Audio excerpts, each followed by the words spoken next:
So, are you a health manager struggling to create effective budgets for your projects and programs? Or have you been asked to prepare a budget for a community health project and you are looking towards your office clerks as this sounds like another planet to you and you are worried? So, don't worry and look no further. In today's video, I will guide you through a special step-by-step process, a very easy one to create budgets that really works. Stay tuned for the practical examples and interactive exercises to help you master the art of budgeting. So let's dive in. So today's video is about how you can make budgets for your projects and programs. Now imagine this, you have been given the responsibility to manage a new health program. So you have been appointed as a director of a project, let's say a community vaccination project. You are very much excited, but there is one problem. You have no idea how to create a budget that ensures the program's success.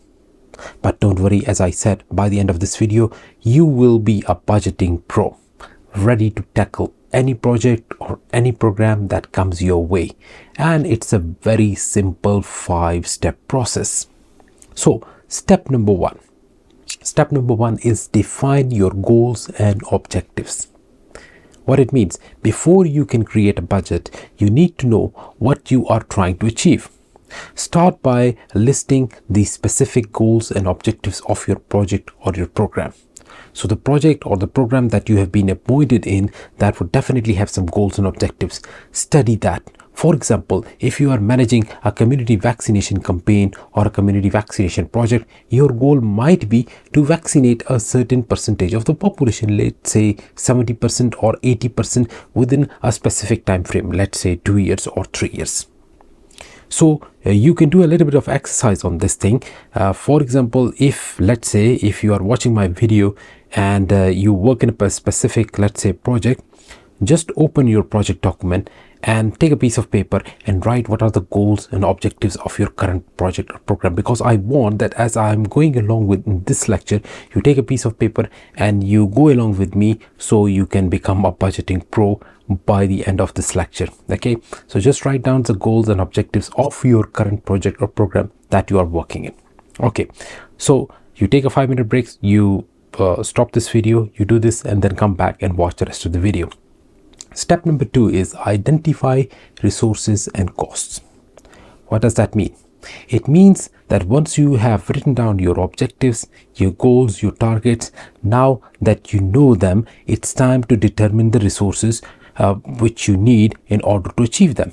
This includes, for example, the personnel that you would need for your project or your program, the equipment or the drugs that would be needed for the program, the materials, like for example, you need any logistics, the stationery, things like that, and maybe some other expenses which would depend and vary from project to project. Now for each of these resources like personnel, equipment, different types of material, logistics, you estimate the associated cost. For example, if you need to hire nurses for your vaccination campaign, consider their salaries, consider their benefits, and consider their training costs. So you need to know how much nurses you need to, let's say, recruit in the first year. What would be their salaries? So how much you're going to pay them. What would be the other benefits associated with them that you have to pay them? And if you're going to train them, what would be the training cost? Okay, so you have to write all these things and determine these costs as well. So for example, if you don't know what are the salaries, you can ask, let's say, someone who works in this particular sector so that you know what are the current salaries. If you don't know about the training cost, you can ask, let's say, a training company or somebody who gives training to these things. You can phone them, you can email them, and you can tell them that, for example, these are the nurses who need to vaccinate the children. So what is, if you are providing any training courses, what would be the cost of that particular training per person? So that you have to do. So here again, you can take another short break and you take a piece of paper and you list the resources which you need for your project and program and estimate their costs. So you can search on the net, or you can simply write, or you can phone your colleague or somebody who is working in the respective areas to get an estimate of the costs. So once you have determined the cost that would be incurred on, let's say, personnel, let's say on the stationery, let's say on the logistic, let's say on the training side, then what you need to do is you need to estimate revenue and funding. Now, because most of the time in healthcare projects, basically it's more of an expense budgeting. So basically your projects that you'll be running, they do not earn revenue. These are not like business projects. These are mostly community projects, and they are operate on mostly on no profit, no loss. So the thing is that mostly you would not be earning something from these projects, so you do not worry about like how much revenue would be generated from your project. But here what we mean is that you estimate the funding. So funding means that, for example, where would this money come from? When you've got all the costs, where would this money come from? So in most of the healthcare budgets, usually these programs are funded from the government health budget, or sometimes they might be funded by different non-governmental organizations, or they might be funded by different international organizations like UNICEF, World Health Organization, UNHCR, etc., etc. So you have to sort of note where the funding of your project or program is coming, whether it's coming from the grants, whether it's coming from the donations, or whether from the government support. So estimate the amount of funding that you expect to receive from each source, because this would help you understand how much money you have to work with. In most of the cases, for those people who are working in the public sector with the governments, what they do is they just prepare the budgets, whatever the total cost is, and then they present it to the government, and the government somehow will use their own resources to finance these types of projects or these types of programs. But sometimes maybe an NGO has promised you some form of money and things, and then you think that whether your project you can run this project within that money or not. So you have to do this exercise.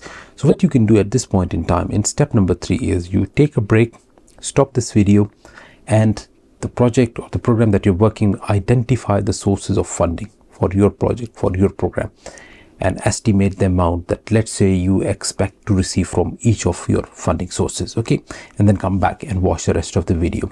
So we have discussed 3 steps. Step number 4 is the most important step, where you have to create a detailed budget. So what does this mean? So with your goals, with your cost, with your funding estimates, which you have already done, which are there in your hand, it's now time to create a detailed budget. So what you do is you break down your budget into categories. For example, all your costs, either they would be incurred on personnel, they would be incurred on equipment, they might be incurred on drugs, they might be incurred on logistics, or they might be incurred on materials. So you make an estimate as to how much of personnel, how much of material, how much of equipment would you need for your project based on the goals and the targets that you already know. This would be, as I told you, is tied to your objectives and targets.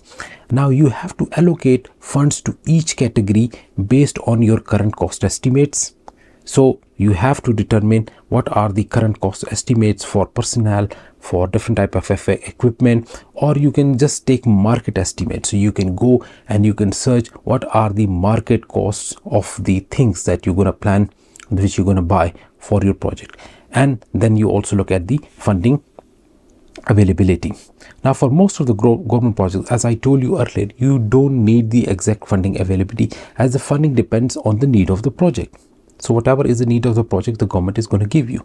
So you will get a cost estimate for every unit of the category. So if you got personnel category, let's say you are hiring, let's say 50 nurses for the vaccination campaign. So 50 is your unit. Now you have to calculate the cost of the unit. So for example, if the salary you're going to go with, let's say you're going to pay them £2,000 per month. So then you have to, this is the unit cost, you will multiply it by 12 to take the yearly cost, and then you will sort of add up for all the 50 nurses to get a sort of a subtotal for that particular category. Similarly, if you are dealing with equipment, you will take the number of equipment needed, and then you will multiply it by the unit cost calculated. So it always, in a detailed budget, you take the item Okay, it could be a person, it could be a single object, it could be a single equipment. You determine its cost, which you already done, and then you multiply the unit with its price and its number. And maybe for some things which are incurring every month, like for example some form of rents or salaries, then you have to multiply it by 12 as well, and that would give you a subtotal for that particular category. So you multiply the number of personnel or equipment with the unit cost calculated, and if it is a monthly incurring cost, you will multiply it by 12 or whatever to get the subtotal for that category. And then finally you will add up all the subtotals. That gives you the grand total of the budget. So if you look at the table that I have drawn, you will see that there are different categories. There are categories for personnel, there are categories for equipment, there's categories for training, there's categories for other things. And then there is a unit, the actual unit is given, whether that unit is the number of people or it's the number of equipment. Then the unit cost is given, then the number of units required for this project. Let's say you require 50 nurses, or you require, let's say 50,000 vials of the vaccine, things like that. So you will multiply that by the unit cost to get the subtotal for that particular category, and then you add up to get the grand total. So if you look at this this example, that would give you a very crystal idea, and you can replicate the same thing for your project as well. So remember that if your project is spread over a number of years, now as you see in this particular table, this is simplified form, but let's say in practice most of the projects would be spread over, let's say 2 years, 3 years or 5 years. Then you have to break down the cost according to the number of years. And it's also very important that in each year you will be adding inflation percentage to every cost, because if you look at this table is just maybe good enough for 1 year. Let's say it's 2023, so this table is good enough for 2023. But in 2024, which is in the future, what would happen? The value of the money would go down, which we call as inflation. So next year, based on inflation rate, it might be 10%, 15%, 20%, whatever. So based on your current inflation rates, you will add this cost, and on top of it, you'll add the inflation. Like for example, if a vial of vaccine costs now 10 pounds, next year, if the inflation rate current is 15%, next year, this price would be 11.5. And if you have to buy, let's say in 2025, then there would be another 15% inflation on top of the price that would be next year.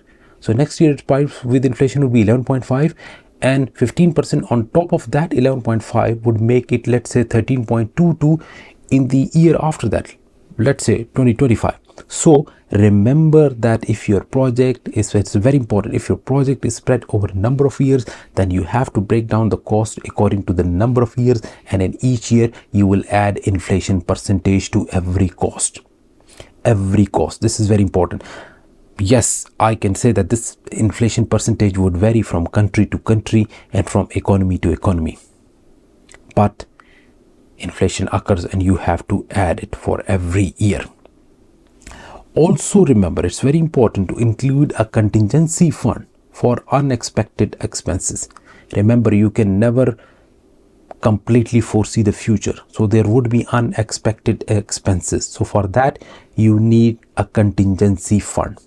Now usually most of the government projects, the contingency cost are 15% of the total project cost. So once you have calculated all the subtotals and you have made a grand total, then you will take 15% of that grand total and make it your contingency cost, because most of the government budgets, they do not allow you to put your contingency cost more than 15%. So somewhere between 10 and 15% is an ideal contingency cost for the project. So again, you can stop here and I give you an exercise question. You create a detailed budget for your project or program, allocating funds to each category, and if it is spread over an year, add inflation cost to that and add contingency as well. Now remember, inflation cost is added every year, but contingency fund is a lump sum. Whatever is your grand total for the whole project, you will add 15% of that as a contingency fund. Now coming to step number 5, which is monitoring and adjusting. Now what does that mean? Now, budgeting does not end once your project or program begins. Regularly monitor your expenses and your revenues if it's the case, to ensure that you are staying on track. If it's necessary, adjust your budget to accommodate changes in the cost, funding, or project scope.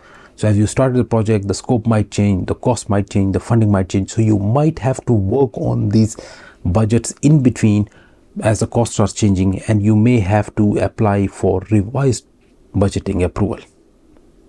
So remember, the budgeting does not stop. It has to be monitored and it has to be adjusted as changes they happen. So here you stop the video for let's say for 5 minutes, and the exercise question is there. How will you monitor your budget and make adjustments as needed? Just write down a few lines and then come back and watch this video. So now, as you have done all these steps and you've done the exercise with me, then congratulations. You now have the tools to create effective budgets for your health projects and programs. Remember, budgeting is an ongoing process that requires careful planning, careful monitoring, and adjustment. By following these steps, you will be well on your way to ensuring the success of the projects and the programs, ultimately improving the health and well-being of the communities that you are serving. Now go forth and budget with confidence. But before you go, I guess I deserve a thumbs up and a like too. And if you haven't done yet, then smash that subscribe button and press that bell notification icon so you never miss a video.